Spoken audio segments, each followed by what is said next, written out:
dans le cadre du projet Voix et Leadership des femmes pour discuter des articles 111 et 196 du Code de la famille, mais également de la participation des femmes dans les industries extractives. Et en tout cas, ces thématiques-là entrent dans le cadre du plaidoyer initié par le projet à travers ses 25 organisations partenaires.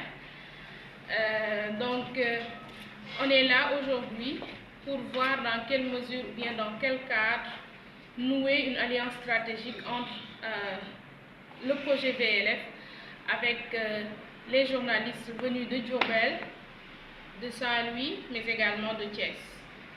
Je n'oublierai pas celle qui vient également de Khombole.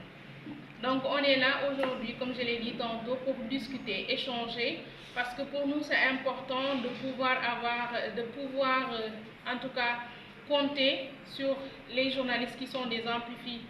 Bon, on va le dire, hein, on amplifie en tout cas la voix des sans-voix. On est là pour intéresser le public en tout cas à certaines thématiques et je pense que le plaidoyer pour le changement de certains articles du Code de la famille est une chose en tout cas importante. Donc, je suis avec l'équipe du VLF, bien, comment est-ce que vous avez dit ça? Du projet VLF en tout cas. Et je vais laisser sans plus tarder, puisqu'on a pris trop de retard sur l'agenda, je vais laisser le soin à Madame Fatou John qui va faire une note introductive juste en guise de cérémonie officielle. Donc, Madame John, vous avez la parole. Merci beaucoup.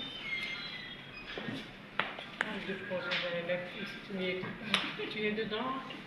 Et merci d'être là. Merci à tout le monde. Bonjour, mesdames et messieurs, chers correspondants des organes de presse de Thiès, Thiès Nord, parce que nous, dans notre projet, on parle de Thiès Nord, tout ce qui est Thiès et vers le nord du pays, l'accent.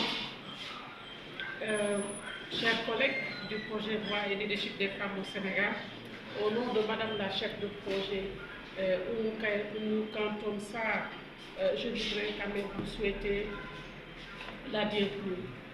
Merci d'avoir sacrifié de votre temps, votre précieux temps, pour être ici et pour assister à cet atelier qui est très important pour nous, l'atelier de formation des correspondants pour un meilleur accompagnement du processus de plaidoyer du projet Voix et Leadership des femmes au Sénégal.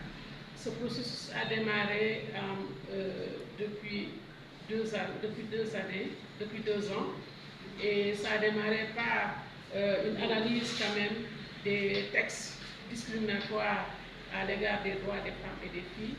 Et les organisations partenaires, je voudrais rappeler, elles sont 25 organisations partenaires.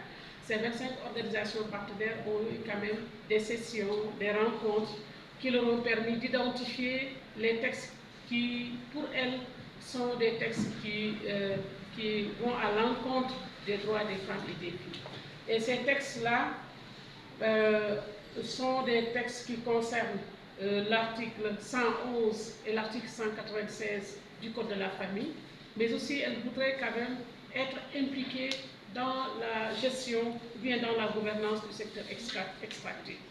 Donc, depuis 2 ans, 3 ans presque, elles sont en train de mener des activités, elles sont en train du moins de mettre en œuvre de bonnes pratiques.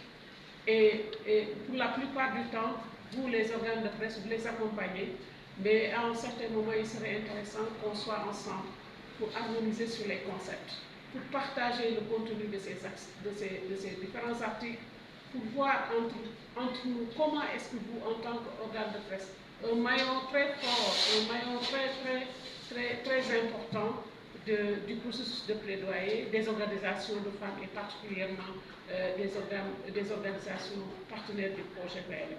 Nous espérons qu'aujourd'hui, au sortir de cette rencontre, chacun de vous aura quand même un plus par rapport à ces articles, par rapport aux questions des droits des femmes et des filles. Et aussi, ça va nous permettre, du moins à la fin de la rencontre, d'avoir une petite session, une petite séance de discussion avec les organisations partenaires. Elles sont là à côté, en train d'organiser ou bien en train de partager leurs pratiques, leurs bonnes pratiques en gestion administrative et financière. Donc à la fin de cette rencontre, il y aura une petite session de discussion entre vous et ces responsables d'organisation, afin que vous puissiez quand même voir comment est-ce que vous pouvez développer des alliances stratégiques, des alliances quand même de mise en œuvre des activités au niveau communautaire. Je vous remercie. Merci.